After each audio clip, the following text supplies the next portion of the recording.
Hi guys, welcome back to my channel. I'm Eric and I like to read, and today I'm going to be doing my October wrap up.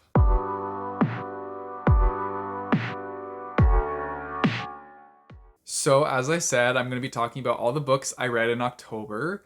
I actually managed to get through a decent stack, and so I'm excited to talk to you guys about them and tell you what I thought. These books range from middle grade to horror, and so we have lots of options to go through. Anyways, let's just jump right into it. So the first book I read is The Boy Who Would Be King, and that is Alfred. And this was my TBR jar pick. This book, I would say, is a middle grade fantasy about a boy named Alfred who gets transported to this like magical world where it's kind of like medieval style, and everybody sees him as kind of like a king, and so he then proceeds to kind of like rule and help this like castle slash town defend themselves against these goblins. I thought this book was okay. It's a decent middle grade read. I wasn't pulled into it immediately. I think it was like I gave it a 3 out of 5. It was an overall decent read, but like I wasn't like over the moon for it, and I wasn't like finding myself drawn to picking it up and reading it. I kind of like slugged through getting through this book, but I would say that it was like a decent ending, and there's opening for more in this series, so I think that that's pretty cool. I also really love the cover art style. I think that is stunning.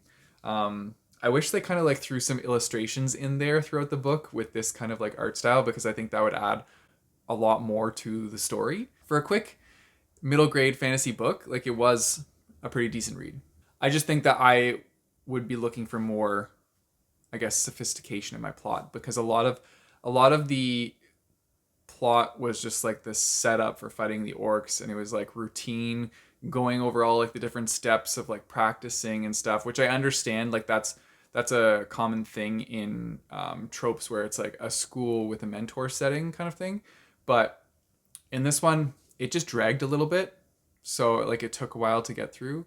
But I do think that like kids probably 12 to 14 would enjoy this book quite a bit. Next up, I read Escape the War by Priyanka Nambiar.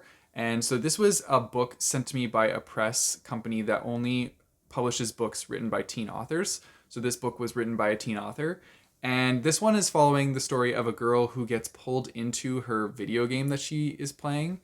And so then she has to end up trying to survive in this video game, or like, well, survive in the video game, but then also try and escape the video game. And so like I thought that the book was pretty well done. I gave this one a 3 out of 5 as well. I will say that in this book it also has like the repetitiveness of like going through a routine and doing the same kind of things over and over again. So I understand why that was done, to show that like things can get monotonous in the game, but like I don't know, I need a little bit more, with a little bit less of like telling me over and over again the same thing. But I did really enjoy the different relationships the main character built. I thought the action scenes were pretty cool. And I will say some of the stuff that they like, when they came to conclusions about things, I was like, really? That's what you're gonna think there? But then again, like this is for a younger reader, so like I totally understand that. But yeah, some decisions were definitely unrealistic in my opinion. This one also sets it up for a sequel to be put into the series, so that's pretty cool. I would probably pick up the sequel if that's ever written. And yeah, definitely like a cool sci-fi like middle grade if your kid's really into like video games and stuff like that, like I think they'll enjoy this one. Then I read House of Hollow, and I don't have a physical copy, so I will show it here. I gave this book 5 out of 5 stars. I really liked it. It was so good. Oh, I just like first of all, the cover is super stunning and also like creepy at the same time, which is amazing. And then the book itself was just so cool. Like the whole time I was wondering what was going on. And then by the end of the book, when it reveals kind of what's going on, I had like an inkling something was going towards that direction. But oh, whew, such a good like twisty book. I love it. This one is following 3 sisters who, when they're very young, they go missing for about a month, and then all of a sudden reappear on the street on the same place that they disappeared from. And so then from then on, they're kind of like changed, and their hair color has changed, their demeanors have kind of changed a little bit. And so it's following the perspective of the youngest of these three sisters. So something happens in current day where their older sister goes missing, and so the two sisters have to kind of join up together and go find their older sister. And they might have to figure out what happened in the past to fix what's going on in the present. And so yeah, like this book just took me for a ride. I really got creeped out at some parts, and other parts like it's pretty graphic too. I would say that. So I enjoyed that because like I was reading it during October, which is like the spooky month, so I was totally in the mood for spooky books. I mean, now I'm kind of like transitioned over to I want Christmassy books, I want like cheery things. But I'm in November right now, and if you haven't seen, Marcus chose my TBR for this month, and it's all like big fantasy sci-fi books. So I'm gonna have to wait till December to get into like the Christmassy cheery vibes. But for now, um, I'll just hold off on those. I'll get it. I'll get there. But yeah, this book was really creepy. I think you guys would love it if you're into creepy books. And if you can figure out what the twist is before the ending, then that's even better because I was pretty surprised at that and I thought it was pretty cool. I really like where it went with that. And yeah, I definitely would recommend this book. Then I read Ragged Lake, and this book was gifted to me by ECW Press, which is a small publishing house in Toronto. And this one is following a detective who has to go up to an old kind of, not abandoned, but like a very small town in northern, I think it's northern Ontario, but it's like really far up north. And so it's the middle of winter. He's investigating a murder of a family up there. And while he's up there, things start to unfold. He's caught in like a bigger thing that's going on than just his investigation. And so from there, it kind of like keeps going. I would say this book was pretty thrilling, and it definitely gave me some like creepy vibes at different times because I don't know what it is about winter, but like any books when they're in like an isolated setting in the winter, I just find it so creepy. I don't know.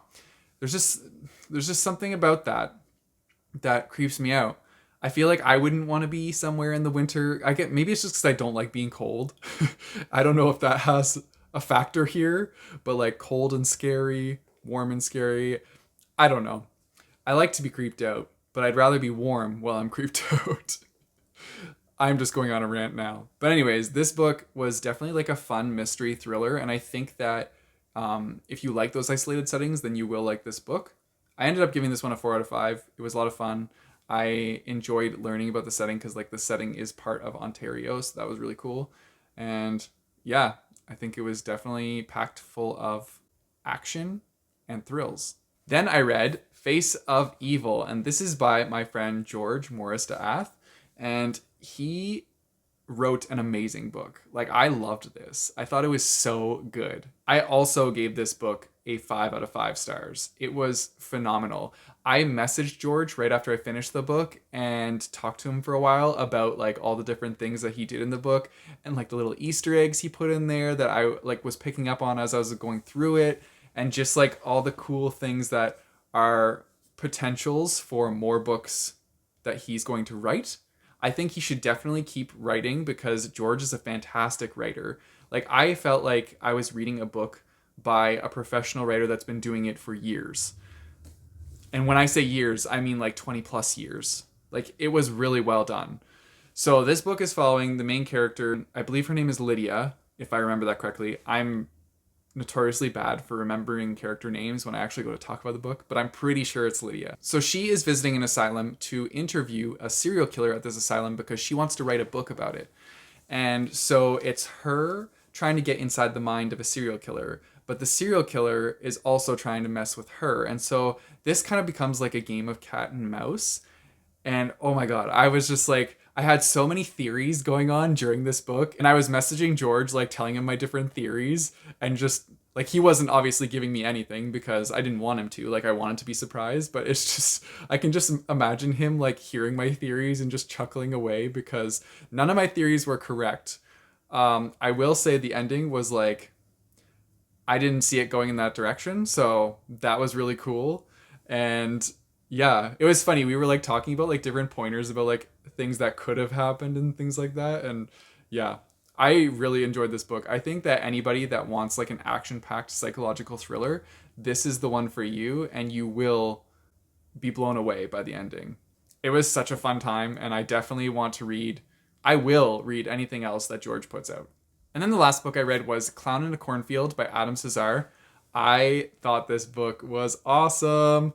Guess what, guys? I had 3 5-star reads this month.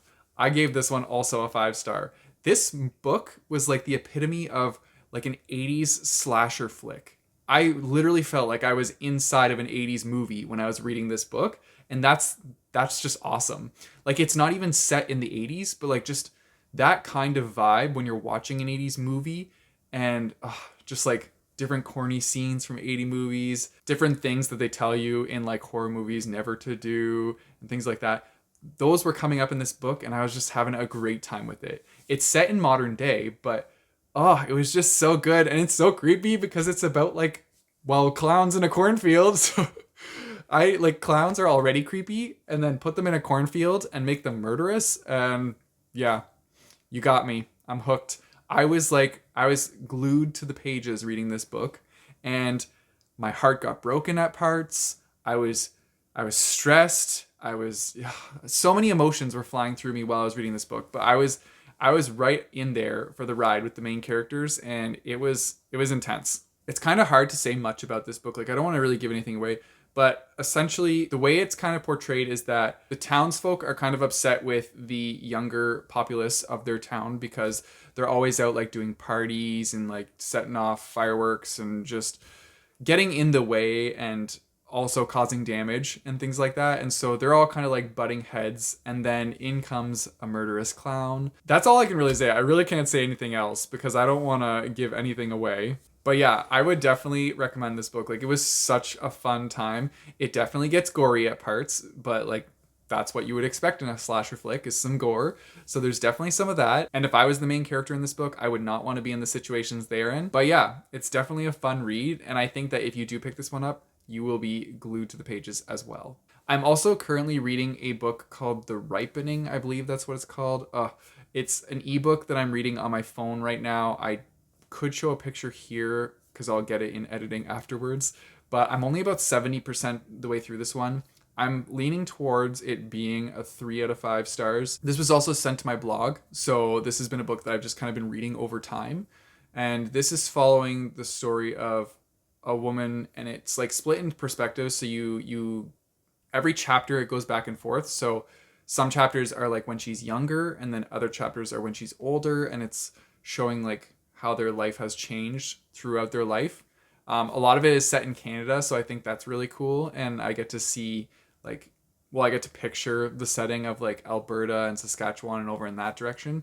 So that's a lot of fun. But yeah, overall, it's just a pretty average read. It's interesting to see the different aspects of their life and what they've gone through. And yeah, that's pretty much what I think about it. And those are all the books that I read in October. Guys, I had 3 5-stars. Like it was a really good reading month. So I'm super pumped. And I'm just like, I'm on a reading high right now. And then now I'm going into the TBR that Marcus set for me. I will say I'm doing okay on it right now. I've completed 2 books and I'm halfway through another one. So I'm working my way through it. I don't know if I'm going to make all 8 though, because some of these are big fantasy books, but I'll do my best. I'm going to try my best to not let Marcus down.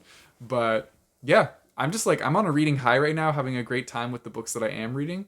And I'm just so happy because that doesn't happen very often. Anyways, let me know what your favorite book is that you read in October. If you had any like really good thriller recommendations that you think I should pick up for the future, definitely tell me in the comments down below because I am always looking for like spooky, thrilling books. So that would be awesome. And now for our independent bookstore shout out. Hey guys, today's independent bookstore is for Glass Bookshop, and that is in Edmonton, Alberta. And first of all, this image of their store is stunning. Like I actually love how like bright and open it seems. It looks like it would be a really nice place to just like peruse around. I also love their logo. It's just so trippy. But this is their homepage. I like that they have cool reels such as seen on Instagram. That's fun. They have lots of information about the residential schools, Free Palestine, books by Indigenous writers, books by Black writers, the queerest of queer. That is like fantastic. I love seeing all these really cool reels on their homepage. Ooh, sci-fi and fantasy. These look good. Cool. These are the scary ones. That's awesome. I like the titles of these too. They're great. Anyways, one other thing that's cool about this store is they have merch for their own store, which is so cool. So you can have like exclusive stuff to wear that signifies like stuff from their store. And like they have logoed hats, cool tote bags, pins. Like that's so cool. Ooh, I actually really like this one. So yeah, it's a really interesting store with lots of fun stuff. So you can check it out at glassbookshop.com. If you guys want to support me, I have a Patreon. Shout out to Jane. She's my new Patreon that just joined this week. So, hey Jane, happy to have you here. And yeah, I also have a coffee page, or if you want to buy one of my bookmarks, I'll put the links in the description down below. You guys know the drill. Don't forget to like and subscribe. Hit that bell notification button so you get notified when I post new videos. I post my videos on Mondays and Thursdays. And until next time, keep on reading.